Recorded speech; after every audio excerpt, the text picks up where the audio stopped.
Namaskar. It's unusual for me to come at 8:30 a.m. to talk about something very important, that is Maha Kumbh. By the way, Maha Kumbh happens every 144 years, and a Kumbh happens every 12 years. 𝗟𝗚𝗡𝗐 happens every 6 years. Now, what is Kumbh? You may want to know. Well, there are 56 meanings for Kumbh, but the most commonly used one is, say, pot. Like, for example, Purna Kumbha. Purna Kumbha is something like a process that is followed when you are inviting a celebrity to a temple. So what happens is you have the typical pot, and then you put a coconut and mango leaves on top, and you present it to the person who is visiting. That's called Purna Kumbha. This is followed, in many of the temples in India and elsewhere. So that's one side. So what is Maha Kumbh? Well, this time they are expecting about 49 million visitors, and this could be a huge commercial bonanza for the Uttar Pradesh government. But not all is hunky-dory. There have been many threats, real and perceived, and some of these things could affect you, because it's not just limited to only the Prayagraj area, but to the whole of India and perhaps elsewhere. So that's why I thought I should put together all the different threats and perceptions and make sure that you, the viewer, is completely educated and familiar with what to expect in the next few weeks to come. I'm going to show you a slide deck that details all these things, and I hope you will like this video. And if you have not subscribed, please subscribe to this our channel. Here we go. So what are the threads under review ahead of Maha Kumbh? The usual suspects are all in play. Dawood's gang, Pannun's loudmouth exhortations, and also fake currency. Fake currency is something that can affect everybody, because once something finds its way into a place like Prayagraj, it's easy to put fake currency there. Everybody is in a hurry. You just check the denominations. You don't check and put it in front of light and see, oh, whether this is the real thing or something else. You don't have time for all that. So that is also another threat. So we're going to detail some of the things that have happened thus far and how the government is on the lookout to make sure that this event is a huge success. So what happened? It is starting on the 13th of January, and it's about, people are expecting not 45 million, but 45 crores. 45 crores would make it 450 million. So the numbers are daunting. How many people are there? How many, what kind of facilities are being made? It's just incredible, the amount of preparation that has gone into this. Intelligence Bureau has identified potential threats from terror groups and also counterfeit counterfeit currency circulation during this event.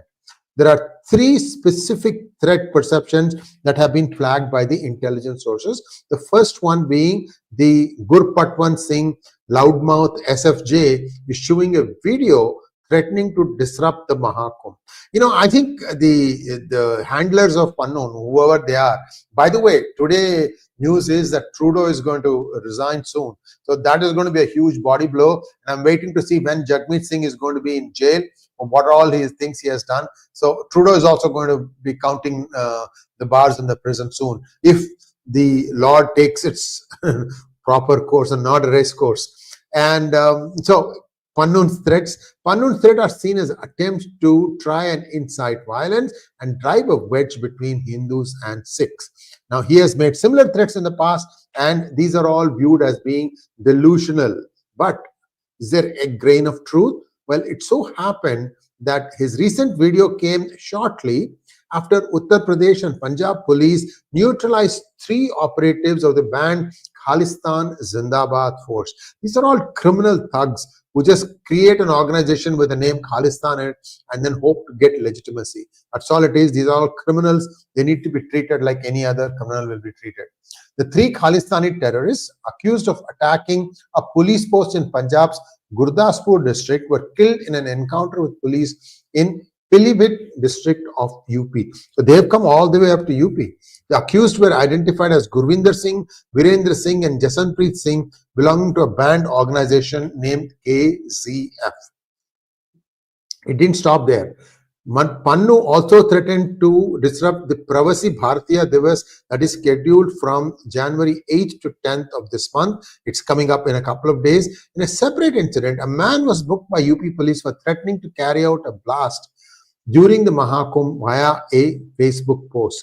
Be careful of what you put on Facebook posts. Be sure that your information is correct before you launch into it. All I can tell you is exercise caution for those of us who are blogging regularly on various social media platforms. Now, a joint team of Mela Police and Cybercrime Wing were tasked to track the origin of the post. A man named Nasser Pathan posted derogatory remarks against Hindus and threatened to kill 1,000 devotees at the Maha Kumbh by triggering a blast. See, sometimes these people think that they can get away with it, but now with the law tightening a little bit and Yogi really treating a criminal like a criminal, these people are finding themselves in hot water. So watch out for that.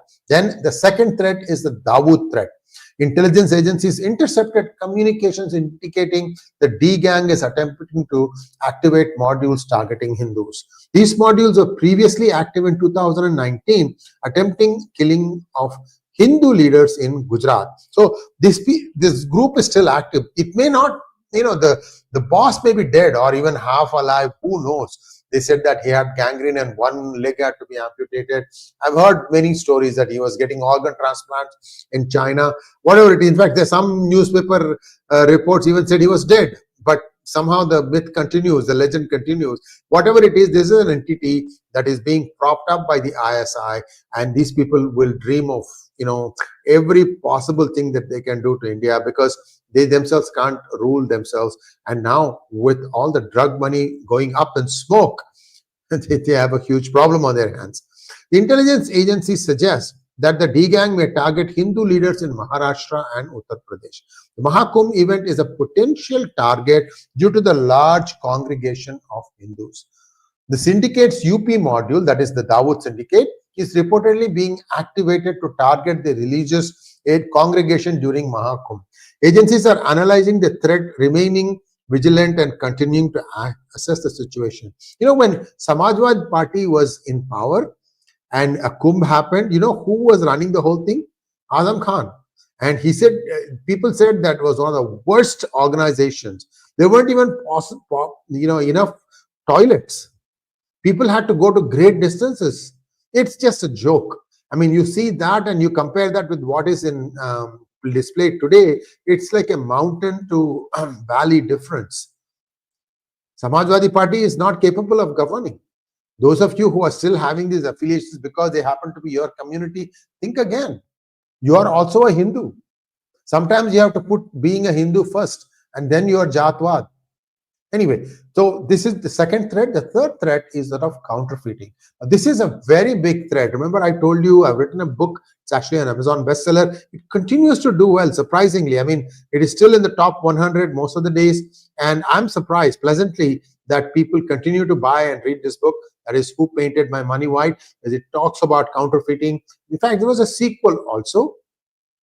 And that one is Paper in, Money Out. It takes off from where that book left off and talks about what is happening now. So counterfeit currency is still happening. There are other countries, Pakistan, as well as other countries who are counterfeiting Indian currency, I mean, including China, for example. People are saying that North Korea could be the culprit, but whatever it is, counterfeit currency is still being printed and being brought into India. Remember, guys, the going rate for counterfeit currency is half the face value. In other words, a 500 rupee note will go for 250 rupees counterfeit. And if somebody is selling 500 for 250, then you know that that is counterfeit. I mean, even 200, sometimes it might even go down. Depends upon how much stock they have to get rid of. The event provides an opportunity because it's such a massive event.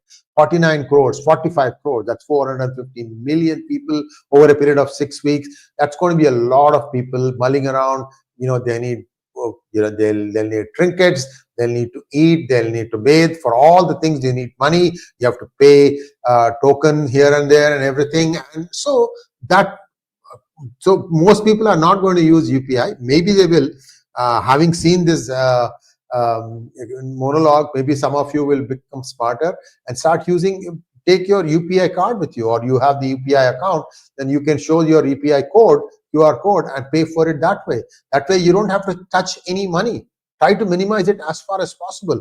That's one advice that I can give you.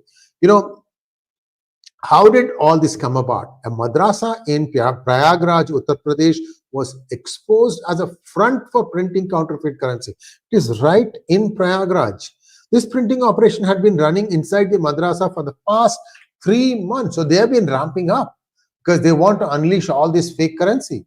4 persons, including the acting principal Maulvi, Muhammad Tafsirul of an Ataswiya-based madrasa, Jamia Habibia Mosque, were arrested for scanning, printing, and circulating fake currency notes in the city. In a similar incident, Mubarak Ali, alias Noori, a madrasa manager, and 4 associates were arrested for operating a counterfeit currency racket. Noori's 3 wives, including a madrasa teacher, circulated counterfeit notes in markets and nearby towns.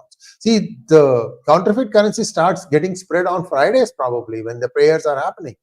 That's why I keep telling that, madrasas have to be shut down. And you first formalize what needs to be taught. Why do you need a madrasa when you have a government school? Government school is free. Why do you need a madrasa? Fundamental question I'm asking. Why? Police also recovered rupees 34,500 in fake notes, a printer, 2 laptops, and ink cartridges. Fake notes were printed in a madrasa room in Shravasti. Agencies have identified potential links in both cases to a counterfeit currency network tied to the Kumbh Mela. So they are planning to unleash a whole bunch of these counterfeit currency notes. Now, security agencies are leaving nothing to chance. Security has been enhanced at the temples and key places in Maha Kumbh Nagar, where intelligence systems have been active in the Maha Kumbh Mela area. The police have also set up robust cyber security measures to ensure safety of devotees coming in from abroad. The coordination is being ensured between various police units, departments, and local intelligence agencies. There you have it, folks. A lot of preparation has gone into making sure that the Kumbh will be a success, or I should say the Maha Kumbh will be a success. I don't think we are going to live long enough to see the next Maha Kumbh. Those of us who can and do should visit Prayagraj now. Be safe out there. Don't pick up anything that looks shiny and new that could be something else. So please don't do that. Be always aware of your surroundings. Travel light. Don't take a lot of stuff. Don't take a lot of money. Try to use your UPI card. That's all the advice that I can give for you. Thanks for watching. Please like, share, and subscribe to our channel. Don't forget to click on the bell button for notifications. Namaskar.